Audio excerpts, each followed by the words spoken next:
तो चलिए आज बात करते हैं एक ऐसे नाम की भारतीय शेयर बाजार के इतिहास में, एक ऐसा नाम जिसका अंत आज भी एक बहुत बड़ा रहस्य बना हुआ है।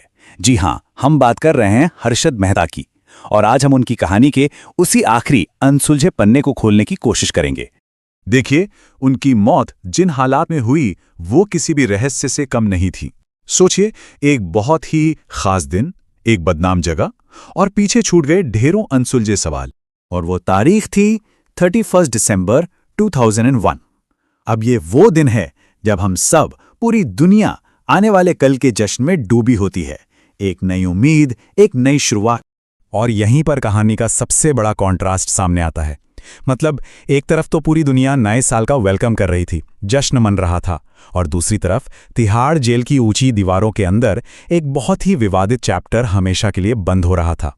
जी हाँ, यही वो दिन था जब इंडियन स्टॉक मार्केट का सबसे चर्चित और कह सकते हैं सबसे विवादित नाम बिग बुल हर्षद मेहता हमेशा के लिए खामोश हो गया। अब देखिए, जो ऑफिशियल रिपोर्ट्स थीं उनके हिसाब से तो मौत की वजह थी हार्ट अटैक, दिल का दौरा। पर क्या कहानी इतनी सीधी थी? असल में कहानी तो यहीं से शुरू होती है। लेकिन इस पूरे रहस्य को समझने से पहले ये समझना जरूरी है कि आखिर हम बात किसकी कर रहे हैं। कौन था ये शख्स जिसे दुनिया बिग बुल के नाम से जानती थी? बिग बुल, सुनिए, ये सिर्फ एक नाम या कोई निकनेम नहीं था। ये उस शख्स की पहचान थी जिसने लाखों करोड़ों आम लोगों के सपनों को शेयर बाजार की आसमान छूती ऊंचाइयों से जोड़ दिया था। लेकिन जैसा कहते हैं ना, हर सिक्के के दो पहलू होते हैं। तो दूसरा पहलू ये था कि यही शख्स 1992 के भारत के सबसे बड़े स्टॉक मार्केट स्कैम का मुख्य चेहरा था। एक ऐसा घोटाला जिसने सच में पूरे देश को हिलाकर रख दिया था। तो अब आप समझ रहे हैं, कहानी वापस घूम के वहीं आ जाती है, उनकी मौत के रहस्य पर। क्या जो वजह बताई गई वही पूरा सच था, या सच कुछ और ही था? तो सवाल यही उठता है, क्या ये वाकई में बस एक नेचुरल डेथ थी जैसा कि ऑफिशियल रिकॉर्ड्स में लिखा है, या फिर इसके पीछे सिस्टम की कोई बहुत गहरी साजिश थी? एक ऐसी साजिश जिसने एक ऐसे चैप्टर को हमेशा के लिए चुपचाप बंद कर दिया जो शायद कई और बड़े राज खोल सकता था। असल में हर्षद मेहता की जो कहानी है ना, वो सिर्फ एक इंसान या एक स्कैम की कहानी नहीं है। नहीं, ये हमें एक बहुत बड़ी पिक्चर दिखाती है।